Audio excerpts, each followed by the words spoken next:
following is a Goulash Media production. goulashmedia.net. Welcome to the System is Down.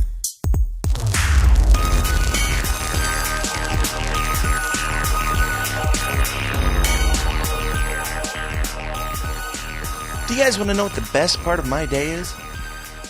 The best part of my day is when I wake up in the morning at whatever time I feel like, and I am reminded that once again, I don't have to go into work today.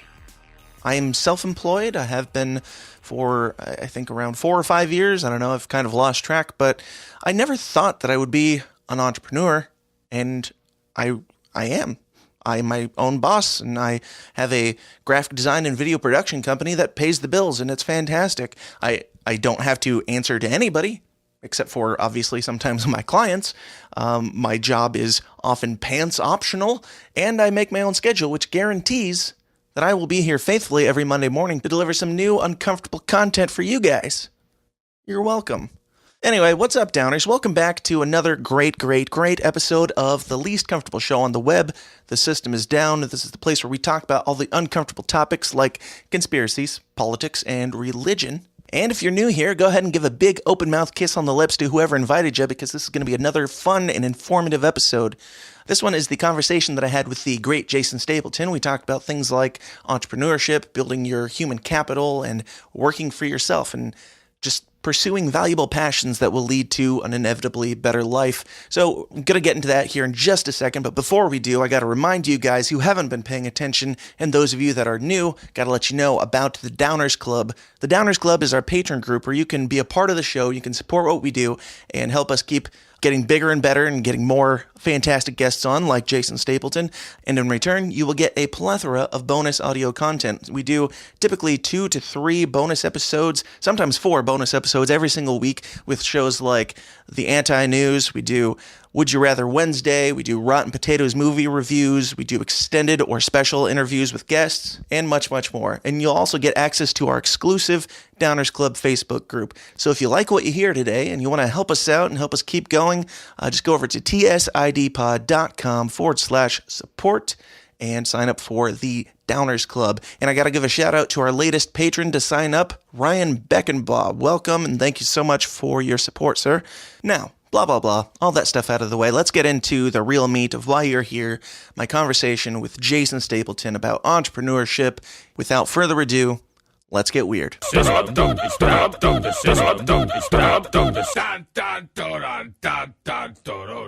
My guest today is ex-Marine, educator, entrepreneur, podcaster, and now actor, Jason Stapleton. Jason, how's it going, man?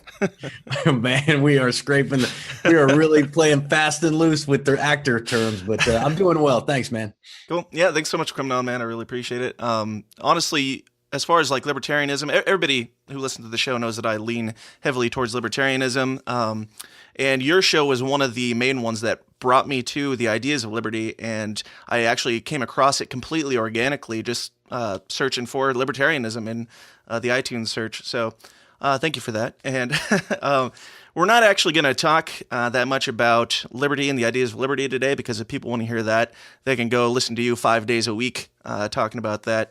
And I highly recommend it because I love your show. But anytime I bring a guest on where I want to talk about something kind of a little bit out of the norm from what their show usually is, I like to give them maybe a 10-second elevator pitch for the ideas of what they talk about to, get people interested in your ideas and your show.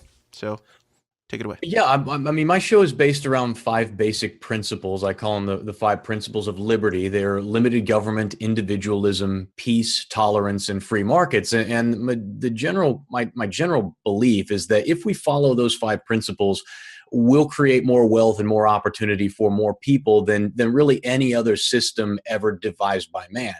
And my show tends to focus on politics and economics, but I find myself quite a bit talking a lot about success, about life, because I really think that it's not enough. I don't want people. There are a lot of radio hosts out there. There's a lot of radio shows out there where guys come and they listen, then they get angry, and then they feel like, but there's no real application to their lives. And what I want is I not only believe that these 5 principles will make your life better and improve your condition, but I think that I have a responsibility to help show you how to do that when you recognize. This is one thing to say, okay, Jason, I get it. I need to improve my life. I need to, focus more on taking care of myself or more on individual responsibility, but how do I do that? And so we spend a lot of time talking about success and life and how you get ahead and those kinds of things too. And it's a passion of mine. So I've enjoyed it thoroughly. And the nice thing is apparently other people do too. So. Absolutely. Yeah. Yeah. And that's kind of what we're going to be talking about today is kind of the entrepreneurial side of things, like not self-help, but maybe like self-making, building your, as you would put it, personal capital, something like that? Yeah, your human capital. Yeah, those things that give you value to the market. Mm-hmm. So to get kind of an idea, like for people, I'm sure there aren't too many people who listen to my show who aren't familiar with yours, but for those who aren't, give kind of like a background on you. I've heard you talk about kind of your experience after the military leading up to where you are now, but kind of if you want to dig back even further into the origin story, I've never heard, the Jason Stapleton, the prequel story. Well, man, if you want me to go all the way back to when I was a kid, I was raised in Southwest Kansas by mom and dad. At 16, my folks got divorced, and my mom moved to Kansas City, moved all of us to Kansas City to basically provide for us. And she worked really long hours for many, many years while we were growing up to, basically to make ends meet. And I joined the Marines the day after I graduated high school. I wanted to get out of town, and I knew I didn't want to go to college because I didn't know what I wanted to learn, and I didn't want to waste money on an education when I didn't know what I wanted to do with my life. So I went into the Marines, and I spent about 4 years working I worked in a sniper unit. I worked in a reconnaissance team, and so I did kind of the special operations thing in the Marine Corps.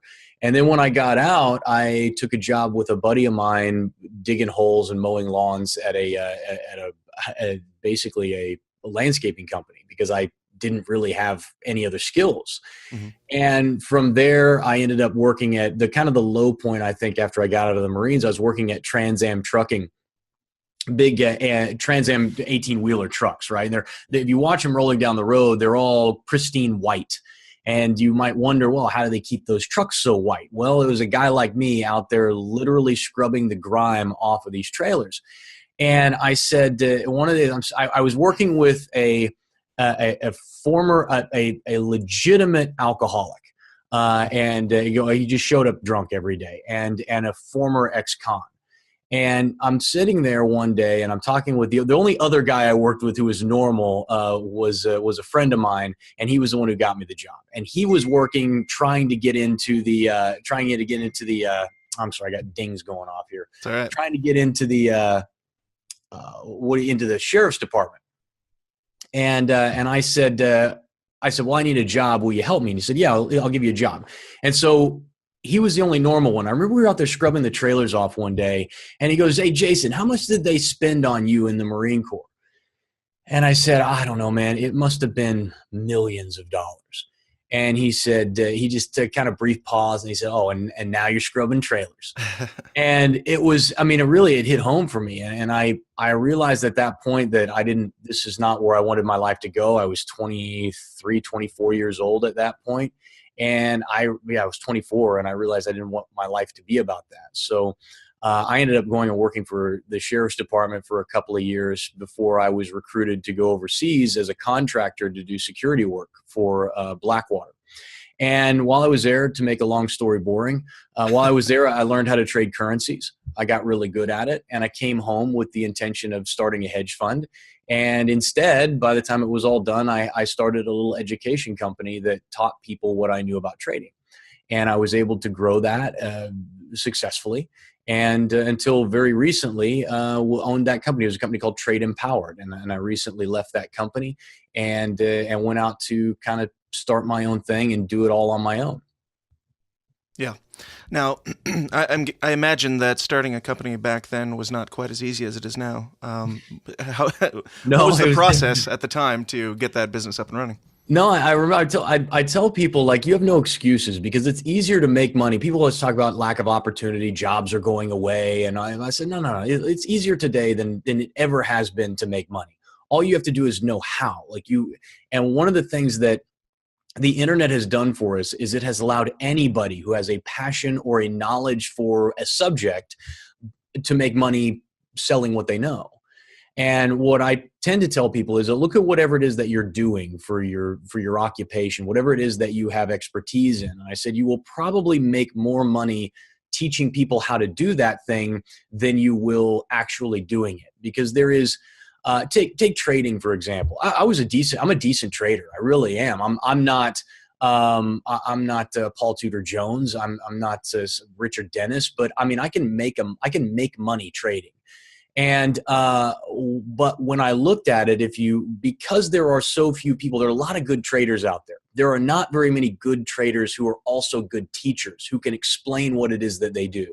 So I realized a long time ago that my real talent and skill is communication. I do a good job of imparting knowledge and breaking things down and making them easy to understand. If you listen to my podcast, one of the things I try and do is take complex principles about economics or politics and make them easy for people to understand and applicable to their own lives. And so recognizing that that's really where my talent lies, I focused all of my efforts and energies on improving my skill set at that. And I was able to, but in the beginning, when you're building this company back in whatever it was, 2005, when I started, or it's 2006, when I started kind of the first stages of it, right. It was crazy difficult. I mean, they didn't have drag and drop websites at that time. I was doing it in Afghanistan on what was essentially a dial-up connection. And so putting anything together. I knew nothing about the internet when I started, like literally nothing. I knew how to surf the web and get to Google, and that was about it. Mm-hmm. And so nowadays, I mean, they've got drag and drop websites that are free. Mm-hmm. That you just go and you can spend a few hours and have a complete website up and running. They've got great new programs. They got third-party content hosting like Kajabi, or now Kartra, which is a brand new one that just came out, that are really streamline your process for you and make it cheaper and easier than ever for you to start your own business. And especially if you're interested in what I call, direct response marketing. And I'm a content marketer. So I essentially sell what I know how to do. So I know how to trade, and I know how to build online businesses, and then I know how to build podcasts. Those are all things that I've been very successful at. And so what I did was, after I was successful at them, I built training courses on how to do it and said, hell, here's how I did what I did. Right. And I think that that's the beautiful thing about the world that we live in today, is that if you want to learn something, you don't have to go to college. You don't have to spend years with people who haven't been in the real world doing it, learning how to do it. You can literally go to somebody who is actively doing it right now. Like today, I'm running a campaign for my company and we're doing email marketing, right? Well, I'm doing it every single day. There's nobody better to go talk to and learn the skill and be up to date on all the things that are happening in that industry than somebody who's actively doing it. And so that's the beautiful thing about the internet today and about business today. It's radically different than it was even 5 or 10 years ago. Sure. Now, you say that you knew nothing about the internet, but you figured out how to code.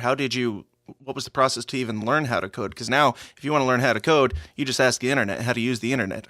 Well, no, and really, that's what it was. There were websites up that kind of taught you, and so I was using a WordPress site, which almost all websites are still coded up in WordPress. Yeah.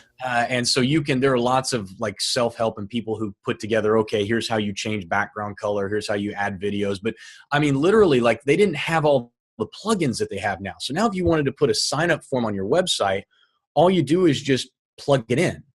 Mm-hmm. And you add it to a plugin on your website, and then it appears, and you just fill out the form. You had to actually construct the web form when I was doing it first. Right. And so you talk about ease and the average layperson who wants to devote just a little bit of time to understanding what they're doing. I mean, it becomes radically easy for you to start a business these days. Yeah, absolutely. Yeah, I graduated high school in 2006, and I remember taking a computer, like a web design class in, I think, my junior year. You said you graduated in 2006 or at 6? 2006. Oh, okay. I was like, that's amazing. Thank you. No. No, yeah, I took a web design class in, I think, my junior year in high school, and it was literally just piecing together code, and in the end, after like painstaking, like tons and tons of hours of work of messing with code, you end up with a really shitty looking website. Right. Yeah. Yeah. After 3 months, you end up with the worst website that you can imagine. Exactly. Yeah. But it doesn't cost you $5,000 to have somebody else put it together either. And so I could have had somebody else build mine in the beginning, but one of the things I had a lot of time on my hands. And I wanted to know how to do certain aspects of the business. Like today, I can't code I don't remember. I have to look up the different codes if I want to modify anything or I need to do any HTML coding. But I still, I understand the principle behind it because I learned how to do it. And that's one of the things that with my business, at some point along the way, I've touched every piece of my business. So I at least understand all the principles that are involved. And one of the things I realized early is that whatever business you're in the marketing and sales business. Right. So if you are not focusing, if there's one thing that you don't really want to offload, and this is my personal opinion, if there's one thing that you don't really want to offload, it's your marketing and your sales, because that is the core of your business, whatever it is that you do. And if you need to at least understand enough of it that when you send it to somebody else, whether or not they're doing a good job. But I have always said, if you're going to focus, if you're going to learn a skill, learn how to market and sell, one or the other. I really think that good marketing makes selling superfluous, is what I always say. So if you're marketing correctly, you don't have to quote unquote sell, because I hate selling. I absolutely hate asking people to give me money for product. But if I do a good job of selling and leading and directing and showing them the value of what it is I have to offer, then I don't even have to really ask for the money. They'll voluntarily say, hey, how do I get involved with this? So I focused a lot on marketing and how to present myself and how to present my products, and has helped me immensely. I can literally run, if I had to, my entire business on my own without any help. Absolutely. Now, you brought up college earlier. Do you feel like college in this day and age has value for certain areas, or do you think that it's, outside of doctor and stuff like that, do you think that it has value? Yeah, no, I think in some cases it does. I think if you're going into an industry that requires it, like you can't be a doctor if you don't go to medical school. You can't be a lawyer if you don't go to law school. And so what I would caution young people about today is if you don't really know what you want to do, or you're looking at a basic business degree or a sports medicine degree or something like that, keep in mind that in most cases, if you're going to try and make it on your own, which is always what I would suggest people to do, the laws are set up to benefit you, the tax system's set up to benefit you if you're an entrepreneur. When you become an entrepreneur, nobody cares about your credentials. They don't. Right. Nobody cares about the letters after your name, where you went to college. Nobody gives a rip about that. All they care about is, can you help me? I have a problem. Can you fix it? And so if you can demonstrate that you can fix the problem, they don't give a rip about what sort of education you have. And so keep that in mind when you're worried about making sure that you've been to all the right schools and you've taken all the right training, you have all the right certificates. Just recognize nobody really cares about that. And the easiest way to explain it to you is I'll ask everybody who's listening, where did your doctor go to medical school? Right. And what grades did he get? And what has been his continuing education since he left? Like, nobody knows that stuff because none of it matters to them. They choose their doctor because they got a recommendation from somebody, said, you got to go to my doctor. He's a great doctor. And you've had a good experience with him since you've been there. That's the only reason. And so don't get focused or wrapped up in the fact that you have to have these certain credentials or you have to have a degree in order to be successful. You don't. What you have to have is drive and a willingness to risk. Yeah, I've got friends, no offense to them, but they've gone to school for music performance. A piece of paper is going to prove that you can play the guitar better than you already could. Right. You can play the guitar, play the guitar.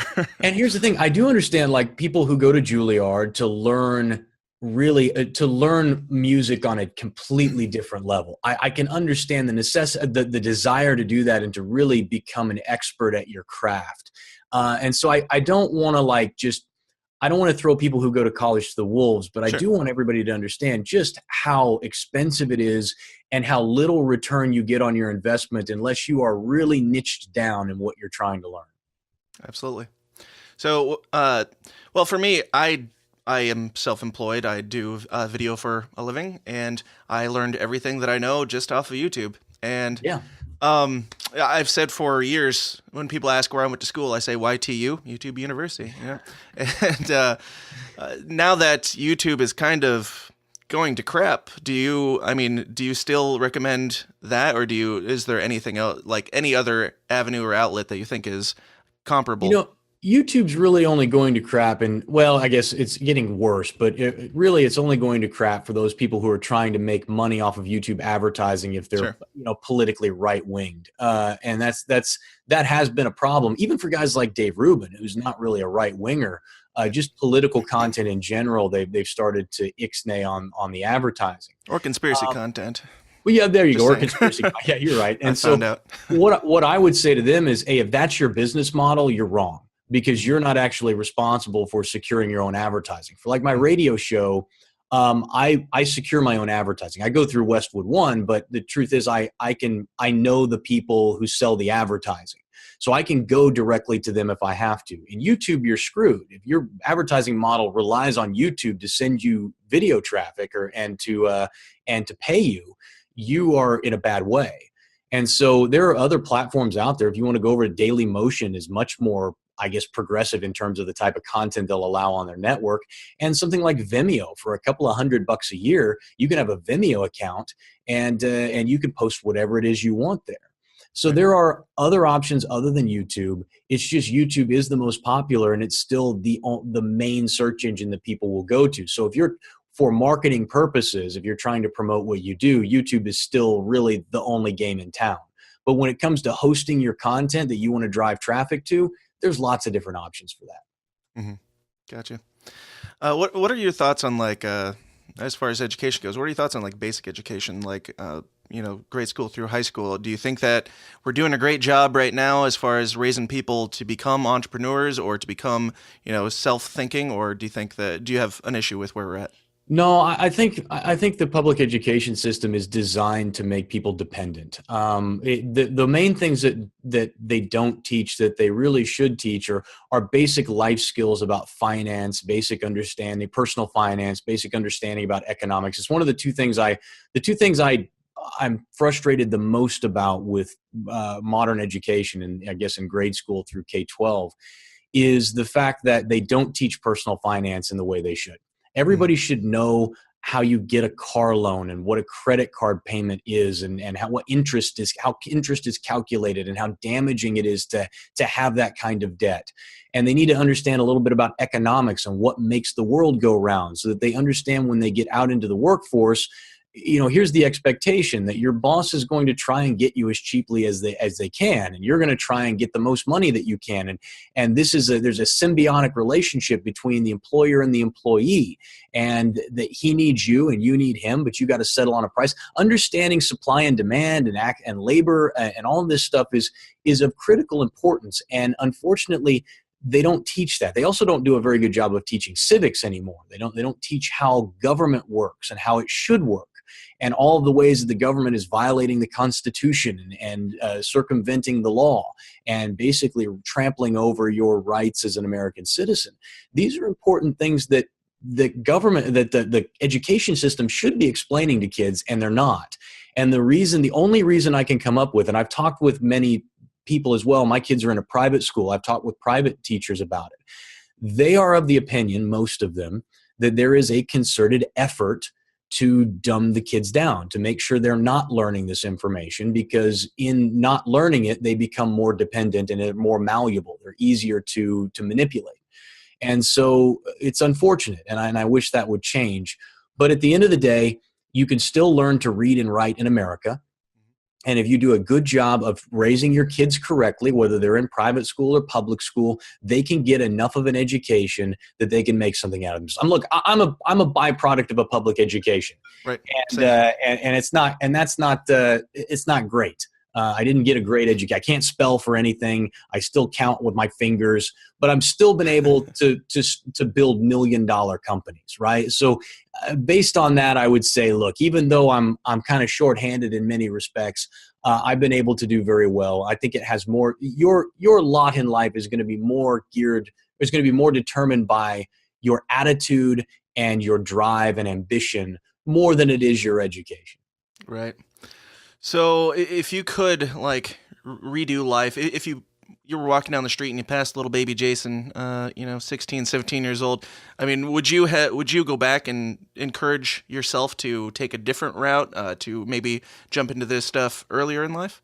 Oh yeah. Knowing what I know now, and it's so funny because I have a friend of mine who's younger than me, and he and I were talking, and he's 24. And I said, and he and I were talking, and he knows exactly what he wants to do with his life, and he's known since he was like 9 years old. And I can remember I'm talking to him about it, and I said, you know what, I wish to God I had known at 25 what I wanted to do with my life. I can't imagine. The internet was around when I was 25. There was, I certainly could have been moving in that direction. Had I known what I know now, I would have pursued what is now my passion very early on, and I would have had another 10 years under my belt. The truth is, I didn't start doing this until 2010.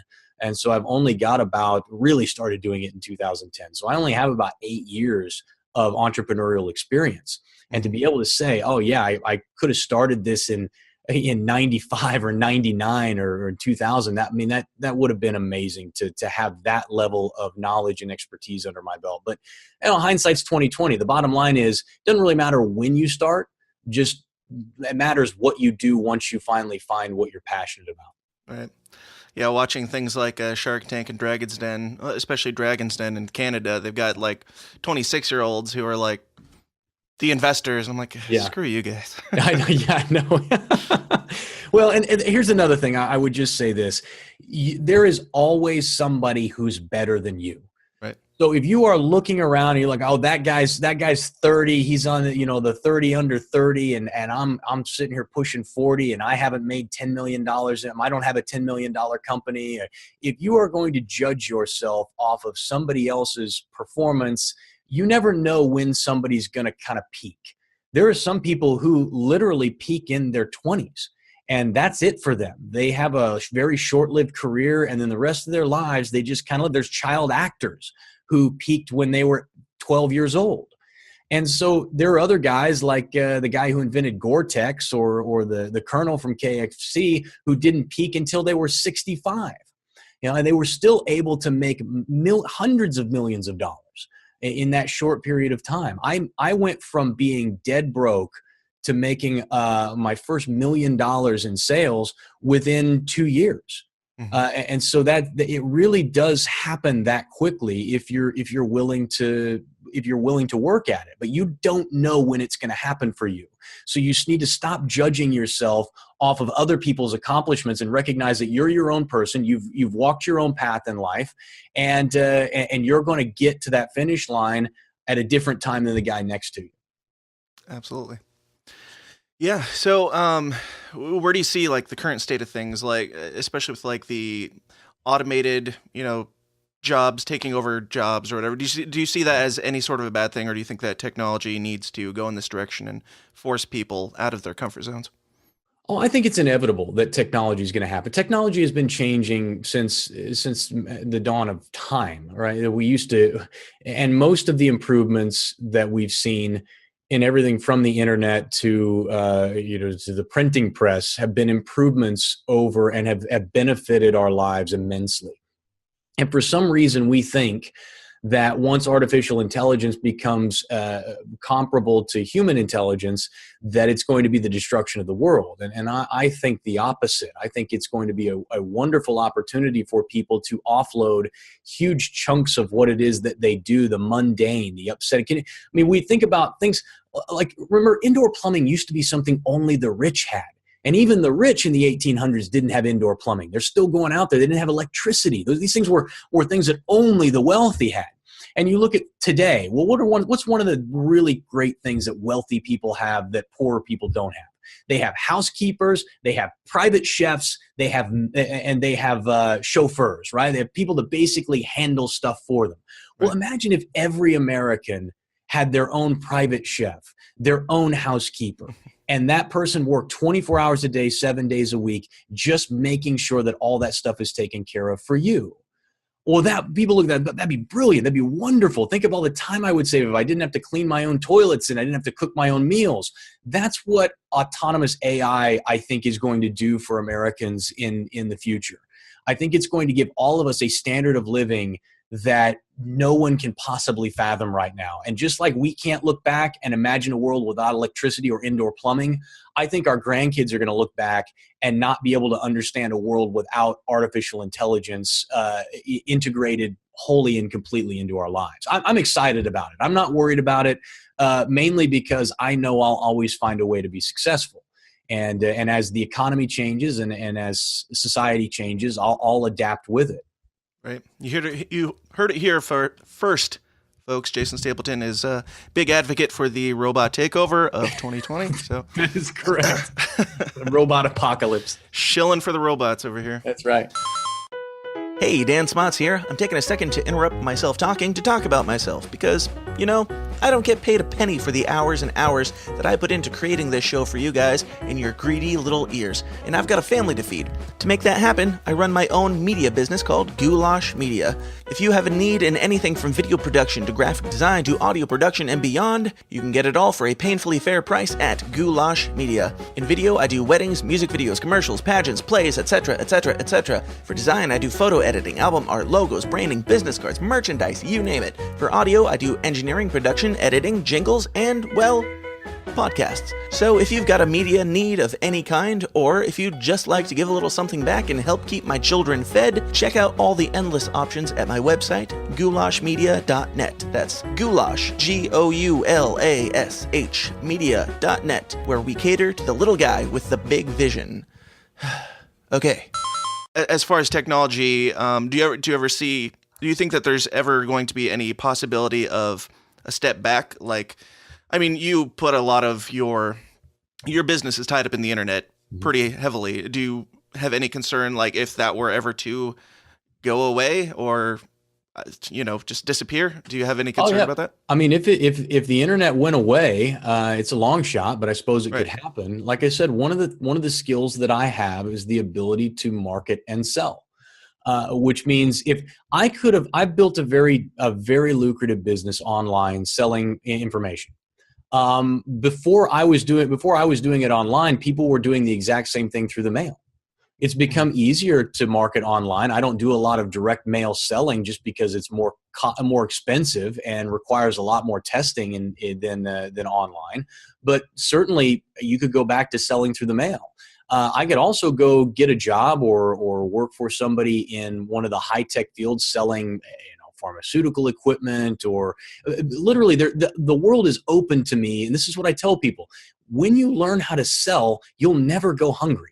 Because if you can sell, there's always somebody looking for you. They need you in order to make their company work, because there's a lot of people out there who built very nice businesses who, if they didn't have a sales team, would not survive. And so it's just a matter of me finding that niche and plugging in and figuring out, okay, where can I make the most amount of money for the least amount of work, which is what we're really all after. We want to do something we're passionate about. We don't want to feel like we're getting up and going to work every day. I mean, look at this. This is part of my job right now, sitting and talking to you. It promotes my show. It promotes the business and courses that I sell. And all I got to do is 10 o'clock in the morning, I come here into my home office and I sit down and have a chat with you. After that, I'm going to go and sit and I'm going to talk about politics and economics for an hour, right? And they pay me for this. They pay me handsomely to do this stuff. Like I make decent money doing this. So you think about it, it doesn't really matter what the world throws against me. I'm very fond of the phrase "winners win." Is that if you're a winner, you'll figure out how to win. It's in you. And if you have drive and ambition, it doesn't really matter what the hurdles are. You'll find a way around them or over them because that's what you do. And if you can get into a mindset that, hey, I am a winner, I will find a way, and you have that level of confidence, the world's yours. You can do whatever you want to. Absolutely. Yeah, I've been self-employed for about 4 years now. I worked a factory job before that, before I bailed. I worked with a lot of people. About, I would say 95% of them on a daily basis said, I hate this, and I'm going to end up doing this for the rest of my life. And it's like, Well, then at least go find a different job somewhere else if you hate it that much. Right. Yeah.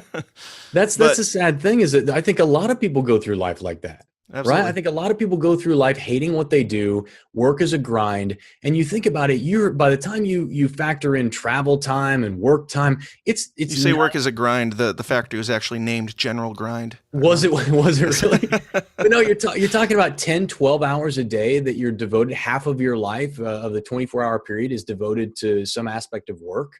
Right. That's no way. That's not a life. That's an existence. Don't exist. Live. Do something that you're passionate about. Do something that you love. There's no reason to live any other way because it's too easy, like I said, these days to make money doing what you love to do than to sit around working that factory job hoping that the layoffs, the pink slips don't hit you this month. Yeah, for sure. So, what do you think is kind of the biggest hurdle? Do you think it's just the biggest hurdle for them to take that leap into the next stage? Do you think it's just risk and concern of risk, or do you think that you can go the government route too if you want to? Yeah, no, I think the number one thing that holds people back always is fear. A lot of times they don't understand what they need to do. It's confusing. Anytime you move into a new area, a new business, it's very confusing. And to know that there's no safety net, that you are responsible for providing for yourself, that you got to figure out how to make the money. That is overwhelming. The fear factor in that is overwhelming. Now, once you've done it for a little while, I was talking with a friend of mine about this because he's kind of moved into an entrepreneurial role. Mhm. And I was telling him just, hey, I've got this campaign going right now and fingers crossed, I hope it goes well. And the general consensus was, man, I would just be beyond myself, stressed out of my mind. And I said, well, I've been doing it for 10 years now, 8 years, 9 years, whatever it is. And I've been doing it for so long that I'm just used to it. Like I get, hey, I have to provide for myself. I got to figure out every month where the money's going to come from. I have to build the marketing and sales fund. I have to deliver the content. And I've learned how to deal with that. But I can remember, man, I know when I first started, the sleepless nights that I had, wondering whether or not I was going to be able to pay people and stressed out over how I was going to make the money that I needed to make to pay my mortgage. Those types of things don't go away. The problem is everybody's got those stresses. Everybody's got financial stresses. They got money. They want more money than they've got.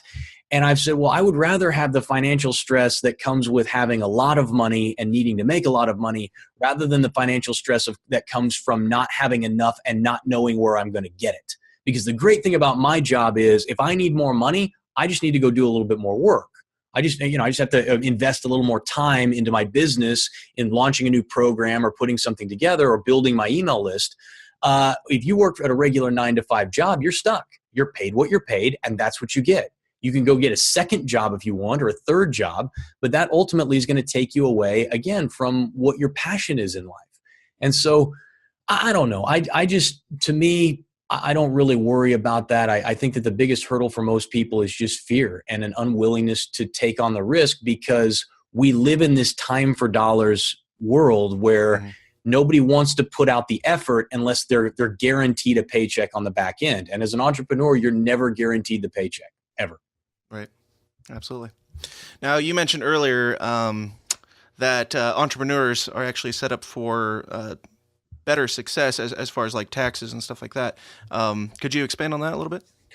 Well, it's just like one of the things that I'm allowed to do is I pay my taxes at the end of the year. Like if you're getting a refund back from the government this year, you feel pretty good about it, except until you realize that what you did was give an interest-free loan to the government for a whole year. That's your money that the government confiscated without. Are you saying permission. That's not free money from the government? No, yeah, it's not. They're giving you back excess that you paid in. And that's money that you could have used for anything. And the other beautiful thing about me running my own business is that there's a ton of stuff that is tax deductible. I only pay taxes on the profit that I make.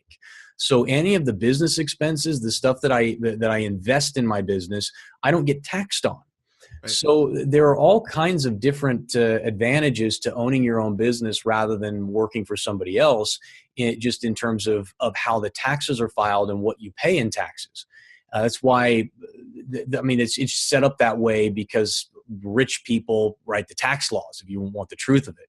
Right. And so if you want to take advantage of that, there are two different kinds of people in this world. There's people who sit around complaining about the way things are and talking about how you can't ever get ahead. And then there are people who recognize the way things are and they operate within the system to maximize their returns. And I've always been one who says, well, look, I would like to change things, which is one of the reasons I do my radio show, is I want people to recognize what's broken so that we can collectively try and fix it.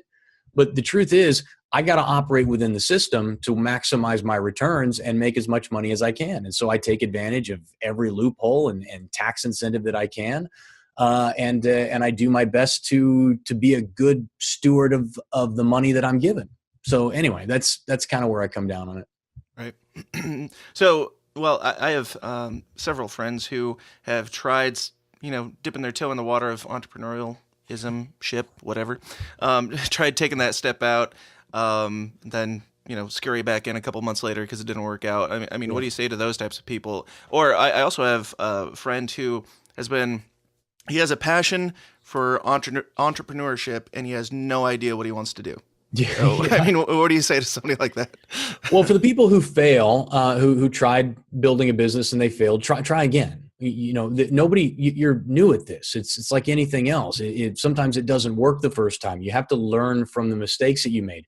The nice thing about online businesses and what I teach is the cost of maintaining the business and starting the business is very low. Mm-hmm. So you're talking about thousands of dollars rather than tens of thousands or hundreds of thousands of dollars. So you don't have to go to a bank and get a loan. You don't have to, you can do it part-time while you're working your other job. So you don't have to completely go cold turkey. There's lots of advantages to doing it the way that I teach it versus traditional brick and mortar. But if you failed, try again. I had several failed businesses before I was successful with my currency trading business. I got into multi-level marketing. I tried that. I mean, I tried a lot because I wanted to be an entrepreneur. I wanted to be my own boss, and I didn't know how because I didn't have any education. And so just try again. And if you're a guy who wants to start his own company, but he doesn't have any idea what he wants to do, just figure out if they didn't pay me for it, what would I do? Mm-hmm. Right. If I was going to spend my days working on something, what would I be working on, even if nobody was paying me? Now, if you say, well, if nobody was paying me and I didn't have to work, if I didn't do anything, I'd just sit around and play video games all day. Right. Well, you may be lazy. That may be it. Or you may need to be in the video game. There's a lot of guys who make a ton of money playing video games all day. Right. That's a real job these days. You can literally make money doing anything. So you've just got to find out what you're passionate about. And if you have like I said, you will never be successful if you don't have drive and ambition. But if you have those things and you just don't know where to apply your efforts, start by figuring out what you would do if nobody was paying you, and then figure out how to monetize that. Mm-hmm. Now, I got to jump back to it because you mentioned it, the multi-level marketing stuff. So you were a soccer mom at one point, is what you're saying? Yeah, exactly. Did you, or do you have any issue with the oversaturation of these things? Like you can't get on Facebook and scroll 3 messages down without an ad for it? Everybody's doing it now. Here's what I love about it. Robert Kiyosaki wrote the book Rich Dad, Poor Dad, which is a great book for everybody to read. And he also wrote a book on multi-level marketing. And he said, multi-level marketing is great because it's kind of like buying a franchise. Now, you're probably never, it's too hard to get really rich in multi-level marketing. Some people do it and some people still do it. There are still people at Mary Kay who are driving around in pink Cadillacs because they're just dominating, right? But it's very, very, very difficult to do it just simply because of the way it's structured and because there are so many people in it already. But, however, what multi-level does allow you to do is it allows you to have a turnkey business handed to you. Here's all your marketing materials. Here's where you go to get your business cards made out. You're essentially running your own business and recruiting people to work with you, and you're setting up and doing sales presentations to try and convince people to get involved in your program or buy your products.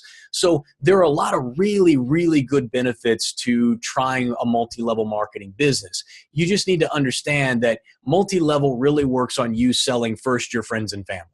And one of the reasons I think I wasn't successful at that is I just couldn't do. I hate selling. I really hate. It's gross. Yeah. if I was going to do multi-level again, I would do it through internet marketing, and I would try and recruit people that I didn't know. So I would use the same sales strategies that I use to build my business, and I would just sell multi-level with it. The problem is it's really not cost beneficial to sell that product over, say, something that I create myself. So, but what I'm saying is there are real benefits to multi-level in terms of learning business, learning sales, and just the grind that goes with that. And so if you're looking to dip your toe in the water, you want to learn a little bit about this stuff, a lot of these multi-levels have training programs as well. They will teach you about sales. They'll teach you how to run a presentation and work a room. Those are great skills to learn. And so don't shy away from it just because, pyramid scheme, this or that. Right. Look at it for what it is. It's a chance for you to learn some business skills without investing really hardly any money at all. Absolutely. Yeah, my wife will appreciate you saying so. So I'm not going to end on the low note of multi-level marketing. So tell me a little bit about, you got this course going on that is all about basically what we're talking about here, starting up your own online business. You want to talk about that a little bit? Yeah, I have a really simple course. It's really, I priced it really cheaply. It's designed for new entrepreneurs who want to get involved in building an online business. And it's the course is really designed primarily for information marketers, so people who are trying to build online courses or trying to sell their knowledge and their skills to other people. But we also talk about physical products and how do you sell those and some of the ways that you might integrate physical products into what you're selling digitally. And it's called the Online Business Kickstarter course. You can go to jasonstapleton.com/courses. And you can see all the courses that I offer there. But the Business Kickstarter course is the one designed for entrepreneurs. And it's a 4-week program that really takes you through every aspect of starting a small business online. From where do you go, how do you create videos, how do you market, how do you design a website, all of that stuff is in there. And then I have some live coaching sessions too that I've recorded with those guys where we do Q&A, and I have people come and sit and do hot seats with me, and we talk about their businesses. And kind of I help walk them through the process of building and growing those businesses. So it's a really, really great course. And so I don't know when this show is going to air, but we've got a little discount going on right now that you can get after. And if not, weeks. What's up? It'll be a couple weeks. Oh, okay. Well, then the discounts will be gone by then. But still, the course is really cheap. You can spend thousands and thousands of dollars on courses like this one, and this one's just a few $100. So I put it together specifically for new entrepreneurs, and I priced it accordingly because I know, hey, when you start out, you don't have a lot of money. If we were going to do a course on influence or on sales or people who already have businesses, how do you grow a business, then it's thousands of dollars. But I wanted this one to be cheap enough that anybody who wanted to start a small business could take the course and could implement what they were learning. Absolutely.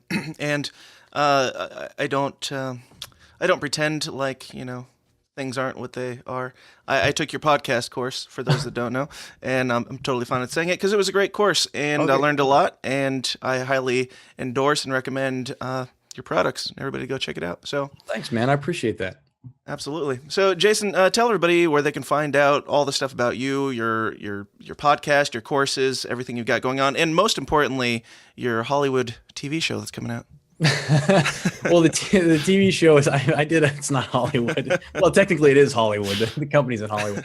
But no, I did a reality documentary series on a man named Nikola Tesla, and so it's kind of a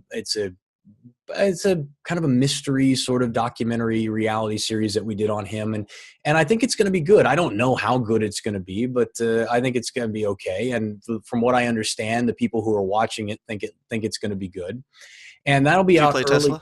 What's that? Yeah, Nikola Tesla. Yeah, the man, not the car, the man himself. Yeah. Sure. Do you play the man himself? No, I don't. I actually I play an investigator who's looking into his life and into his death, and I found it really interesting. I felt like a lot of reality shows, it's a lot of fake garbage, and one of the things I know is that the company that produced the show really did a good job of trying to make sure that we were sticking to historically true and factual events. It's going on the History Channel, so naturally they want that as well. I had a blast doing it. I worked with a guy named Travis Taylor, who was exceptional, just a wonderful guy, brilliant scientist. And so that's going to be coming out in May, early May. I think May 4th is when it's supposed to come out. And that'll be on History. I think it's the main History Channel. And so go check it out and give it a listen.